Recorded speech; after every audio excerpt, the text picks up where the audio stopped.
Okay, hey folks, I've decided to do a new video to take off where Gold Rush left. We'll finish that.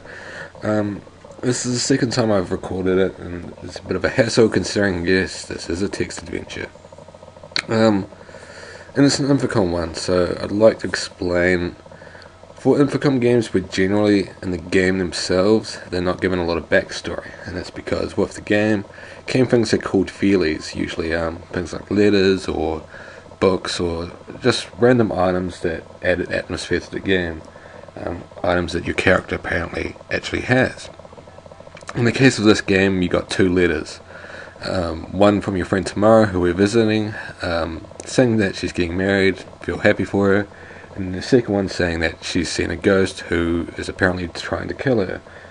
And we're a detective sent to investigate this ghost. Whether it is a ghost or not, who knows. And we're also given a tourist brochure, I think it is. So often in this game it will say something like, looks lovely and it sounds in the tourist brochure. That's because the tourist brochure has all the description for you, which is really bad, and I think this is the only Infocom game that do something that extreme in terms of feelies, but regardless, that's the game. We're a detective, we're sent to investigate a ghost who's trying to kill someone. Let's start. You drove west from London all day in your new little British sports car.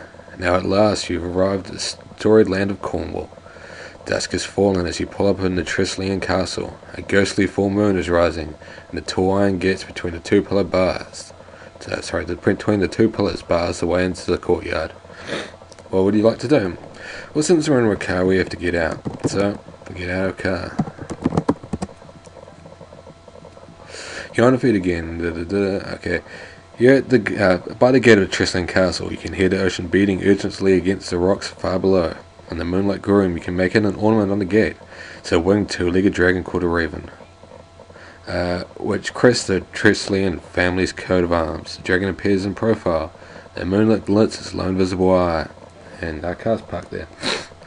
I guess it's kind of a hard puzzle to start off with, but you push the eye, even though, yes, it emphasizes the eye. I don't know how many of us think push is the answer. The dragon's eye glows red. Your voice comes from a hidden speaker. It says, "Please announce yourself. State your title, such as Lord or Lady, Sir or Dame, Mr. or Ms, and your first and last name." So we're actually unnamed prior to this point, and we can name ourselves anything. So we'll go Lord, what are we going to call ourselves? Butt Punch. I don't know. Immature, I know. Did you say your name's Lord Butt Puncher? Yes. What's your favourite colour, Lord Butt? So people don't call us by our last name, and that's really informal. I mean, it's his first and last name. I guess they may expect us to state it Lord Puncher Butt, maybe. Because it's incredibly informal to call us Lord Butt. But I don't know. Their favourite colour. Here's another element of the game which I'll quickly explain. There's 4 stories for this game. They all involve the ghost haunting Tamara. Depending on the colour we choose, whether it's red, green, blue or yellow, we get different culprit and essentially a different story in terms of motivation, history of the castle and such like that. As well as another element that'll be introduced later on. So if you choose red, yellow, blue or green, you get a separate story each time. If you choose anything outside of that, I believe it gives you a random choice. You can type anything, to be honest, and it will say the colour from now on, as you'll see, but we'll pick red for this episode. Did you say your favourite colour is red? Yes. Jolly good. Your speed reading room is decorated in red. Please enter. And now if we look at the car, it says red sports car. So, yeah. We're in the car. Headlights bravely pierce the gloom as you enter the courtyard. You get out of the car. The front gate closes and locks behind you. As the floodlight blazes on you, you look around. It looks even lovelier than it sounds in the tourist brochure. As I said, the dark stone turrets rise towards the misty sky. Your new little red sports car is parked here. Someone comes running out of the rung to greet you. She's a beautiful, red-haired young woman of average height. You recognized her as your friend Tamara Lind. But, she cries. Wow, this might be a bit more funny than I thought. She cries with outflung arms. You sweet thing to answer my letter in person this way, and all the people I wrote about are here tonight. Yeah, she writes about... She's a friend of yours from college, and she's marrying a rich lord. And she mentions some of her people who are associated with him and her in the letter. But not really in detail. They kind of just mentioned by name, so you actually have to learn about them in the course of this game, luckily. But here tonight from Lionel's memorial birthday dinner. After a hug, she asked anxiously, did you read my letter and not just give it a hasty glance? Well, we did read the letter, as I just explained to you. Did you know about my engagement and the White Lady and the fact that someone's trying to kill me? Yes, we do. She hugs you with affection. I'm so glad you're here. Hug Tamara. Ask about Ghost. Since I wrote to you, I've seen the ghost again, and this third time was the worst. After working late last night, I was preparing to leave the office and go to my room. As I opened the door to the first floor corridor, I saw this ghostly figure with long blonde hair and a dead white face. It was holding a sword and about to attack me. Tamara gulps and her voice quivers. Quavers even. Yeah, quivers.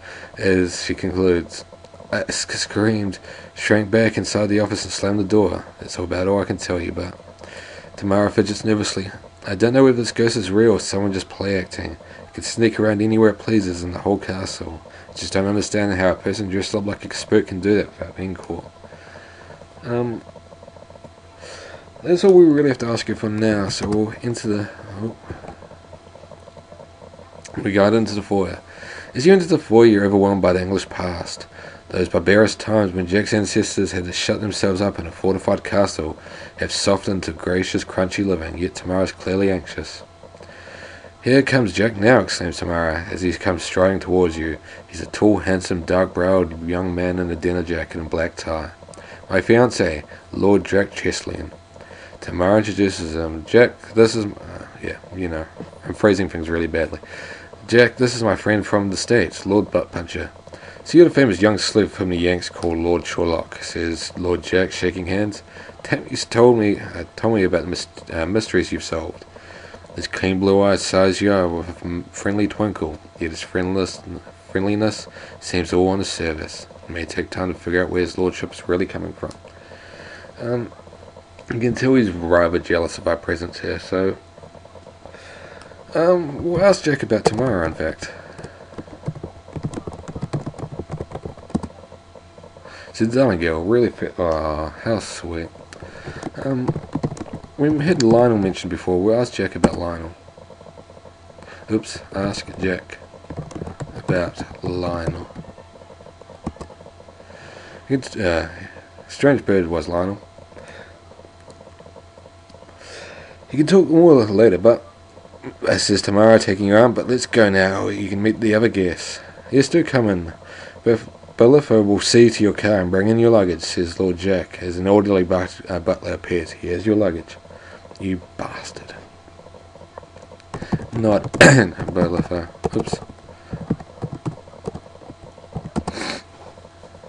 He nods at you. Ah, we're making friends. It looks even there we go.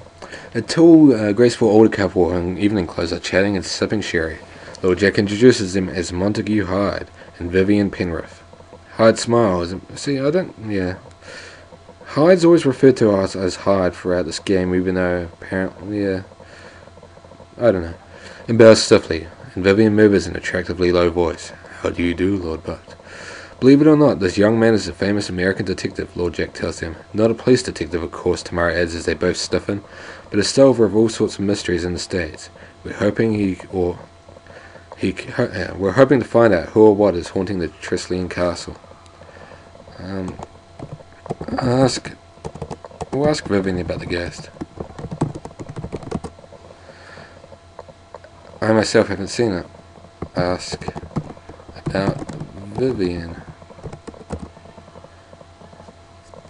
Look, room. Yeah. There's a few things we could have done there, but unfortunately you missed it. So we'll hopefully come back there later on. Oh well. Looks even lovely in the sounds of the tourist brochure. The hall is floored with black and white marble tiles. They are worn and smooth by footsteps over centuries, especially near the archway to the drawing room. but they're first walking wrong. A young couple were dancing to the faint sound of rock music from a portable radio on a table nearby. The girl was a stylish London deb type. Her hair is boyishly short, cut boyishly short. Her height and figure would make her perfect for a high fashion model. He's a tall blonde, sporting a white dinner jacket and a scarlet cummerbund. He moves with elegant swagger of a guards officer and a young man about Mayfield, both which he is. They stop dancing and turn off the radio and greet you. Tamara introduces them as the Honourable Iris Vane and Lieutenant Ian Fordyce of Her Majesty's Coldstream Guards. My dear, what a handsome addition to your guest list, chirps Iris. Her eyes sparkle flirtatiously as she offers her delicate hand. Tell me, Lord Butt, are you one of those brutally fascinating private eyes? And Belliff is carrying on upstairs with our luggage. Kiss Iris's hand. Kiss Iris's hand. She nods at you. Yes, we are. Splendid. This means more for interrupting Dr. Tamara breaks in, but here comes Dr. Wendish. I'm sure Butt wants to meet such a distinguished scientist. A man coming downstairs. He's a middle-sized man in his 50s, with spectacles and a grizzled moustache. Tamara introduces him as one of Lytle's oldest friends, Dr. Nicholas Wendish. He's carelessly dressed in rumpled evening clothes, but his hawk eyes peering at you through gold-rimmed specs show ruthless intelligence. I read about one of your mysterious cases in New York last year. When I was in New York last year, Lord Butt.